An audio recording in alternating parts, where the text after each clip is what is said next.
Sinalubong din ng nakabibinging katahimikan. Sigurado kayo, laki gusto pag-usapan ngayong gabi. Susunod na araw lang. Okay, sige. Salamat sa inyo. Hinayaan mo kaming maubos dahil mas importante sa iyo ang peace process mo. We seek for clear answers from the other party of the peace process. Ano ba itong overkill na to na ginawa niyo sa mga tao? Simpleng mga tao lang ito eh. Tapos you will blame coordination? Bakit to justify the killing of my people? Kaya na ba ng Pilipino na marinig ang katotohanan ng hindi mapipikon? Sabi ko naman sa sarili ko, sir, there's no glory in this country, sir. This country is not worth dying for, sir. Kung yung gobyerno natin, sir, hindi kami kayang protektahan, sir, as a warrior, sir. I'd like to tell the Filipino people, I'm a last card. Ako ang huling barahan ninyo dito sa problema ngayon sa Pilipinas. This administration allowed Shabu to be caught inside the National Penitentiary. Is that your performance? Yan ang Duterte Justice. Wala nang katotohanan. Kung ano lang pumasok sa isip mo, pigit mata, gagawin mo, baka may mamatay pang tao. Kung hindi ka marunong pumatay ng tao at takot kang mamatay, yan ang problema. You cannot be a president. Majority of Filipinos satisfied with the Duterte administration's first 3 months in office. Starting next month, incremental increase na ang sweldo ninyo. Pangako ko, dublado. Tsaka, I assure you, walang nagmahal noon sa police na abot sa standard ko. I would like to guarantee all of you that if it is in the performance of your duty sa pagkasundalo mo, wala kayong isipin. I will also protect you. Maganda ang pinakita ninyo sa bayan. Sana I give you my salute. Sa ating matapang at walang takot na pinuno, lahat po kami ay nagbibigay ng taus-pusong pasasalamat. Sinadalangin po namin ang iyong tagumpay sa bawat pagsagawa ng mga pagbabago sa mga kalakaran ng ating gobyerno. Kung kami man ay isang bayani, sir, ikaw bayani ng mga bayani. Ikaw yung bayani namin, sir. Ikaw yung nag-lift up ng moral namin, sir, mga sundalo. Until the last drop of our blood, sir.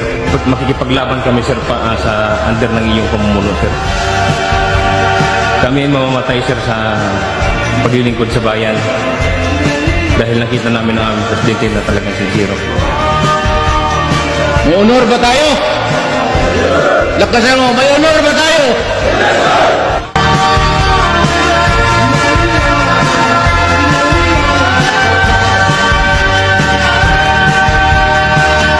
Salamat ha. Daghan kayong salamat. Kayo po, Mayor, ay naandun parati. Kahit wala po kayong kailangan sa amin, naandyan kayo po. You will give us everything and expecting nothing in return. Yun po yung kitang-kita po sa inyo. Sir, I will accompany you to Davao. Yun din po yung aking plano. I will not expect anything anymore. Just serve my remaining career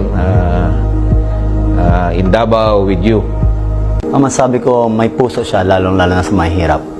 Actually, may mga nagtatanong nga sa akin kung ano ba daw talaga yung ugali niya behind the camera. Ang masabi ko lang, he's a jolly person, matalino, at higit sa lahat, mapagmahal, literally and figuratively.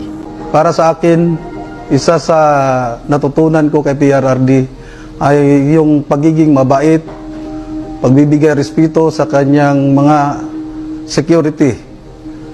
As Commission Officer, pili ko po itong tularan at ma-apply ko po sa aking nasasakupan. Sana, sir, hindi mo kami makalimutan kahit na hindi na kami mag-work for you.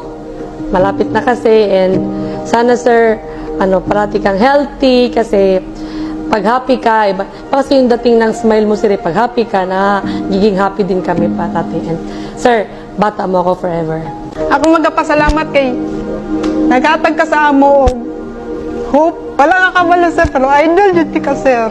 Kasi idol kay ti ka sir, dili kay tungod sa imong leadership o sa imong nabuhat sa amo kundi tungod sa imong pagkamaayong tao.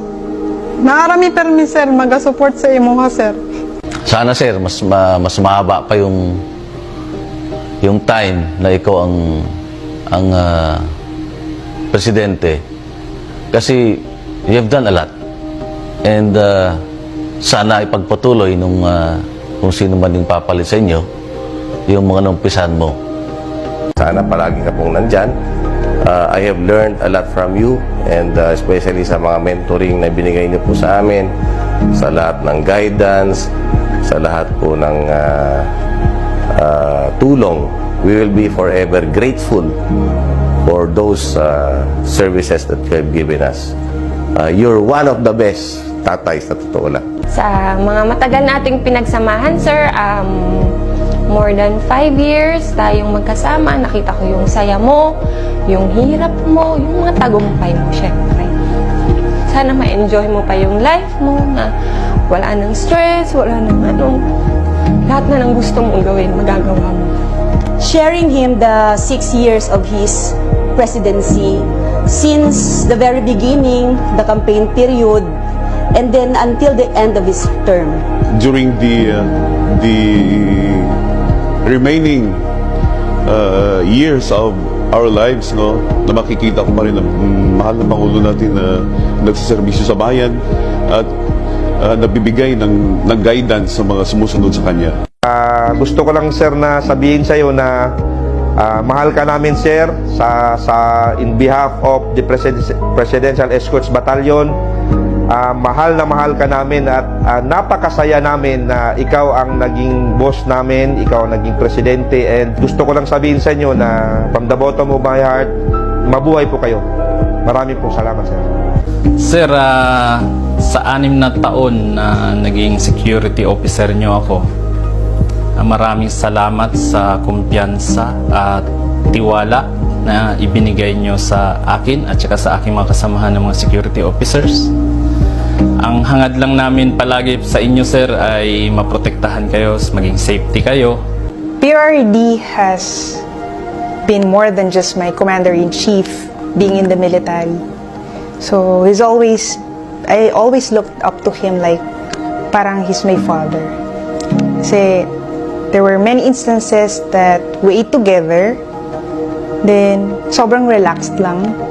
He would make jokes, he would tell silly jokes, even personal stories na dapat din niya kinagkwento sa amin, kumbaga. Pero he's very open. Ang masabi ko, may puso siya, lalong-lalo na sa mahirap. Actually, may mga nagtatanong nga sa akin kung ano ba daw talaga yung ugali niya behind the camera. Ang masabi ko lang, he's a jolly person, matalino, at higit sa lahat, mapagmahal, literally and figuratively. Mahigit 5 taon ko na nakasama ating Pangulo, doon ako palagi sa kanyang likod. Nakita kung gaano siya katapat sa ating bansa at sa mga mamayang Pilipino. Kayo sir, kasi hindi mo kami trinit na mga security mo. Yun lang talaga actually yung nakaano sa amin na we were treated as part of your family. So I'm really, really proud to have the honor to work with you as your aide. And in TV, you see him wearing barong, but after all the fiasco is over, he goes back and he changes into comfortable clothes, baggy shirts, jogging pants, chinelas, and he will enjoy a simple dish with us. He is the kind of person na pag nakikita mong kumakain, sobrang ganado. Kahit na yung ulam bulad, parang pati ikaw gaganahan kasi papaisip ka, parang sarap ng bulad, kakain na lang din ako. So seeing him like that, na simple pleasures in life, he enjoys very much. Wait, naiyak ako. Bisit! I will always remember all the lessons you've taught me throughout my career. and for the rest of my life. PRRD was always a father figure, not only to me but to all of us. My special story about this is that when I had a miscarriage, he was very considerate and he was very concerned, and he let me to take time to rest and recover from the incident. He also tried to comfort me with his words and positive perspective. So I really appreciate that. To my countrymen, just to give you the current situation, I am about to land sa Hague. Galing ako Dubai, stopover for it's a long haul, it's a long flight. Okay ako, doon na touring. And I think this is something to do with the law and order noon. At sinasabi ko naman sa mga pulis at military na trabaho kayo,